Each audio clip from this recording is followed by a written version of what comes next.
Gracias por los saludos de la delegación venezolana. Gracias a todas y todos. La historia de la libertad de expresión y el pluralismo en América Latina no es lineal. Es una historia de acelerador y freno. Todos nosotros, organismos internacionales como la OEA, la sociedad civil, los gobiernos, la gente que se expresa en las calles para protestar, o a través de las redes sociales, los periodistas que arriesgan su vida a diario, lamentablemente, en el continente, los propietarios de medios, todos tenemos un papel que cumplir para asegurar que la libertad de expresión y el pluralismo predominen sobre intereses particulares. Lo hemos dicho, la libertad de expresión es uno de los derechos humanos más relevantes para construir y consolidar nuestros sistemas democráticos. La democracia es el ejercicio de derechos políticos y civiles como la libertad de expresión, todos los días y sin excepción. La comunicación libre, plural, participativa es una condición necesaria para el progreso de las sociedades que se valoran y respetan los derechos humanos. Todos aquí presentes reconocemos esa importancia. Me han llamado para hablar sobre los desafíos actuales de la democracia en Latinoamérica. Y al respecto tenemos que decir que es tiempo de acción. Tenemos que lograr todavía mucho en materia de plena vigencia de derechos civiles y políticos en nuestro continente. Aún a pesar de las dificultades económicas del momento regional, de las desigualdades en materia de acceso a derechos y oportunidades. Los países de América se han comprometido varias veces a una visión común guiada por principios democráticos. En la OEA tenemos que tener la valentía de trabajar en base a estos acuerdos para que no sean letra muerta, y eso incluye definitivamente la defensa de la libertad de expresión y el pluralismo, porque importa tanto mi derecho a decir mi verdad como el derecho de mi opositor a decir la suya.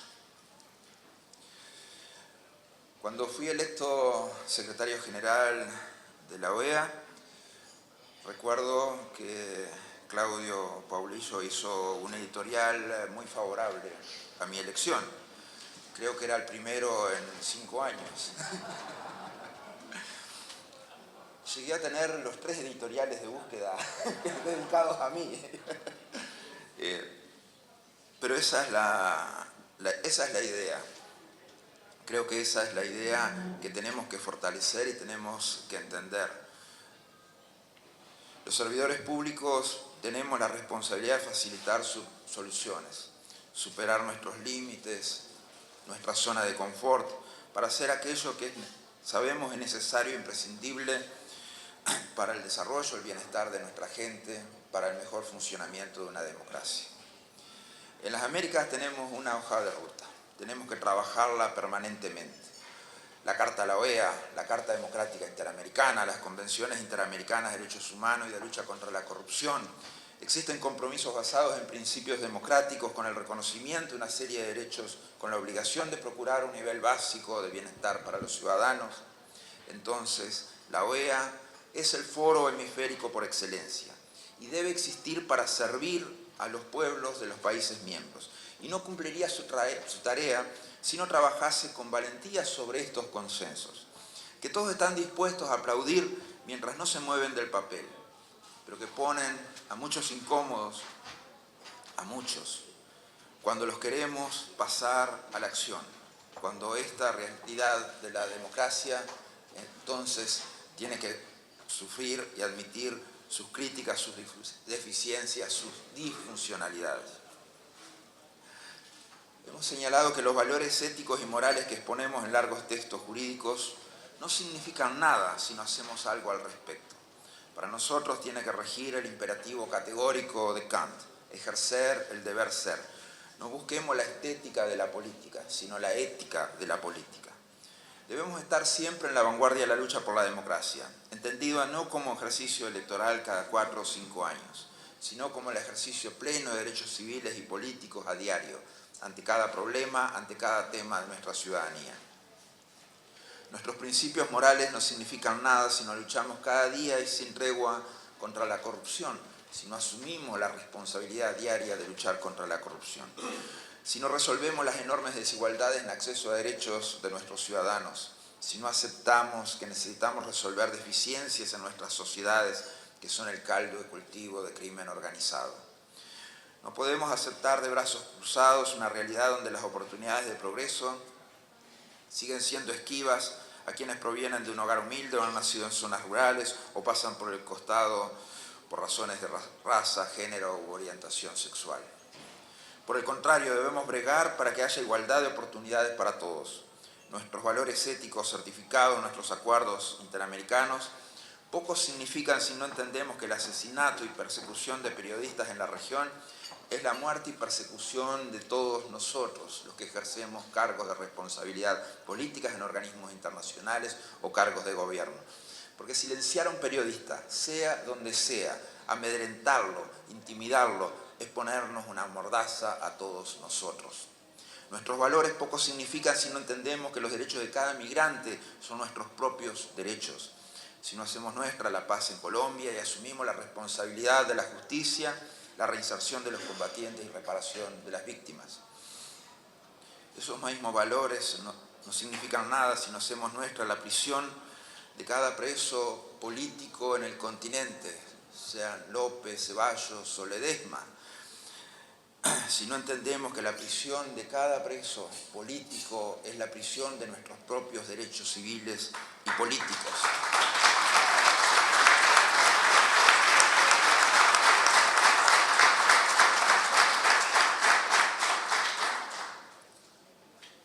Debemos hacer nuestra también la condición de la mujer, quien es fundamentalmente la que sufre la violencia, la pobreza, la injusticia, el desempleo en este continente.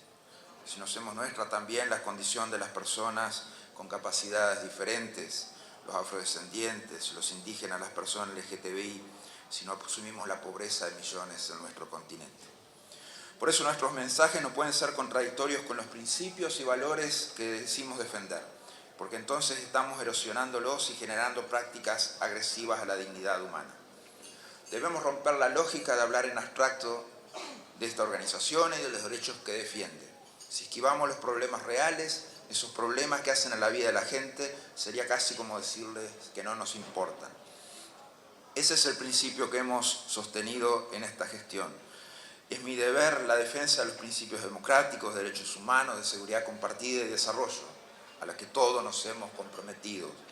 Algunos se sorprenden, pero esa es la función esencial de un secretario general de la OEA, asumir políticamente su responsabilidad frente a esos consensos anteriores.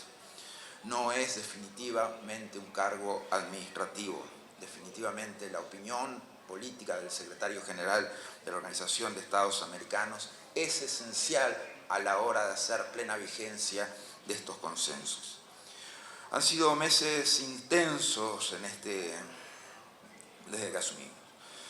¿Quién hubiera pensado hace un par de años atrás que el presidente Obama estaría visitando Cuba el pasado mes, dejando atrás una historia plagada de enfrentamientos? Un signo de madurez y civilidad histórica, ambos presidentes, ambos países han decidido estrechar vínculos bilaterales, sin renunciar a sus diferencias de valores en varias áreas. Esto no es solo bueno para ambos países, sino que elimina un problema urticante de décadas en las relaciones de Estados Unidos con América Latina. En Argentina, dos fuerzas políticas de distintos signos intercambiaron el gobierno en el marco de una sólida estabilidad democrática.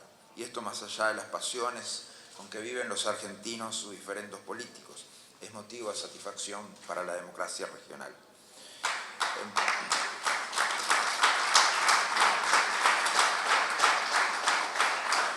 En Bolivia, el soberano se pronunció contra la cuarta reelección consecutiva del presidente Evo Morales y el resultado fue acatado por el oficialismo. En Venezuela, la oposición obtuvo por primera vez en 18 años la mayoría absoluta en las elecciones legislativas del 6 de diciembre. Pese a las tensiones notorias en el proceso electoral de las que dimos cuenta, se admitió la derrota. Pero tras la victoria legislativa electoral, las tensiones pasaron al nivel institucional.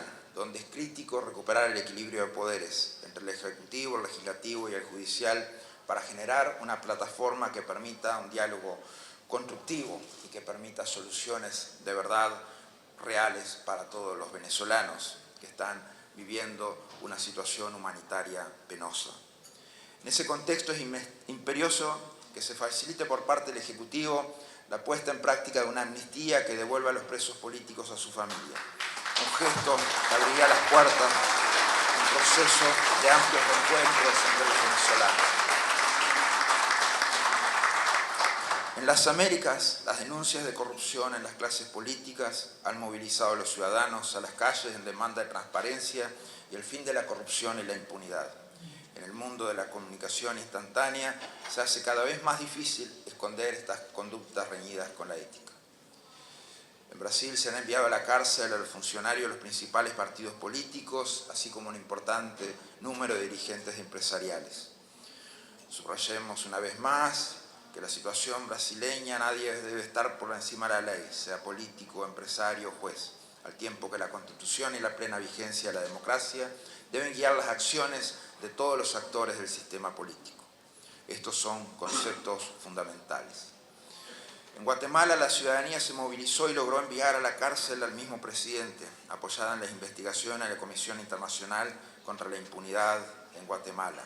Esto lo hizo durante un proceso electoral donde se respetaron los cronogramas constitucionales de elecciones. En Honduras, al igual que en Guatemala, por primera vez en la historia la ciudadanía salió a las calles a expresar su indignación por la corrupción gubernamental. Allí se creó la misión de apoyo contra la corrupción y la impunidad en Honduras, conocida como MAXI. La MAXI se presentó en febrero ante el pueblo hondureño y en marzo el acuerdo de su creación fue aprobado por unanimidad por el Poder Legislativo de ese país. Estamos poniendo en marcha un modelo de acción orientado a que Honduras pueda salir efectivamente de la corrupción y la subsecuente impunidad. Actuando en forma independiente, la MAXI ha de colaborar para sanear el sistema de justicia, generando una cultura de integridad y transparencia. Colombia, la paz está cada vez más cerca y el conflicto más antiguo de la región parece en camino a finalizar. Hemos redoblado nuestro apoyo a este proceso a partir de nuestra presencia en el terreno a través de la MAP-OEA, facilitando la reinserción de los involucrados en la guerra, resolviendo temas de conflicto social, conflicto político y conflicto territorial. Estamos frente a un hemisferio más diverso en el corte ideológico de sus gobiernos, algo que no debería afectar el compromiso regional con los valores de la democracia y los derechos humanos. En materia de democracia y derechos humanos no hay variedad de grises, y esto vale para cualquier tipo de gobierno independientemente del signo que sea. La democracia regional se ha logrado asentar desde el punto de vista formal en la gran mayoría de los países. Queda mucho por hacer en las agendas de oportunidades económicas y sociales. La OEA ha colaborado en su directa presencia en decenas de procesos electorales en el último año. Estando en esta reunión de la CIP, permítanme ratificar que no es fácil ser periodista en nuestro continente. En primer lugar, el año pasado, periodistas fueron asesinados con hechos que podrían estar vinculados a su profesión y muchísimos más han sido amenazados. Estos índices son inaceptables, porque el asesinato de un comunicador es la peor forma de censura. No creemos en una democracia con dirigentes políticos, sociales o periodistas presos por investigar, protestar y opinar en forma crítica sobre el gobierno de turno. Sigue siendo problemático que en la región se utilice el derecho penal para criminalizar la expresión. Es preocupante que se reprima también en forma de juicios civiles y con sanciones desmesuradas los trabajos del periodismo en la región. Definitivamente, esta no es la mejor forma de encauzar una democracia.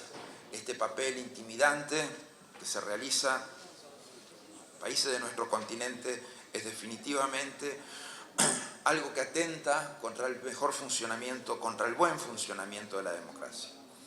Es necesario destacar el papel central de la prensa en el sistema democrático. Cuantas más voces y medios existan, mejor, porque la libertad de expresión es uno de los derechos humanos más relevantes para poder construir y consolidar nuestros sistemas democráticos.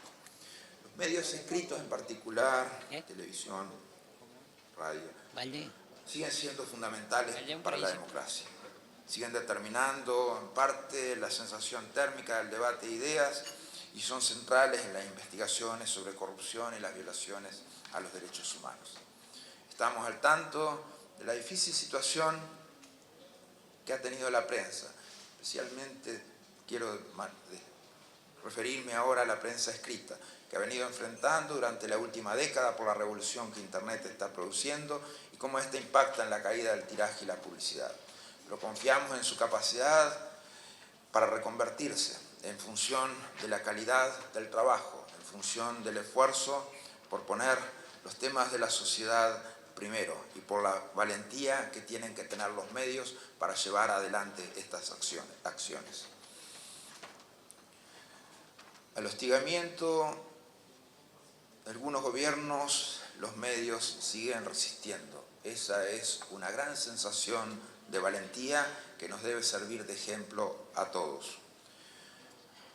Ustedes saben que tanto la CIDH como la Relatoría y la Corte Interamericana han observado estos abusos y han adoptado distintas medidas para proteger el derecho a la libertad de expresión de los periodistas y los medios. Otro tema de debate en nuestra región es la concentración de los medios. Creemos que es fundamental para el funcionamiento del sistema democrático el pluralismo que se refleje tanto en las ideas como en la propiedad de medios. Aceptemos que si el mercado es imperfecto y es regulado, ¿por qué no regular o no ver el mercado de los medios de comunicación, que no debería estar orientado solamente por el lucro? Desde el comienzo de nuestra gestión hemos dicho que la democracia y los derechos humanos están por encima de tiendas políticas, porque a la hora de perderlos somos todos los que perdemos. He dicho que importa tanto mi derecho a decirme mi verdad como el derecho de mi opositor a decir la suya. Y eso así porque soy gobierno y también oposición. La batalla diaria por la defensa de la democracia y los derechos humanos y en la búsqueda de cada día haya más ciudadanos que puedan gozar de más derechos, pueden siempre recurrir a la Organización de Estados Americanos. Pero fundamentalmente, trabajemos juntos en esa dirección. Trabajemos juntos en fortalecer todas las variables que lleven a la más plena vigencia de derechos civiles y políticos en nuestro continente. Que seamos siempre juntos la voz de la denuncia de aquellos casos, bacterias infecciosas que tienen nuestras democracias de hoy.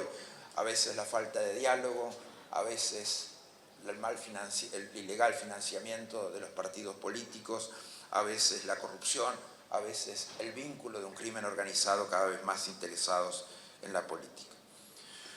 Debemos trabajar, algunos lo harán con el sentido de activistas, otros tendremos que hacerlo sobre esa base que es esencial para cualquier trabajo en el continente, la libertad. ¿Qué significa la libertad en nuestro continente? ¿Qué significa la responsabilidad que tenemos que tener ante la libertad en nuestro continente? Todo individuo tiene derecho a la libertad de opinión y de expresión. Este derecho incluye el no ser molestado a causa de sus opiniones, el de investigar y recibir informaciones y opiniones, y el de difundirlas sin limitación de fronteras por cualquier medio de expresión. Eso dice el artículo 19 de la Declaración Universal de los Derechos Humanos de Naciones Unidas. Nos queda todavía mucho por hacerlo realidad.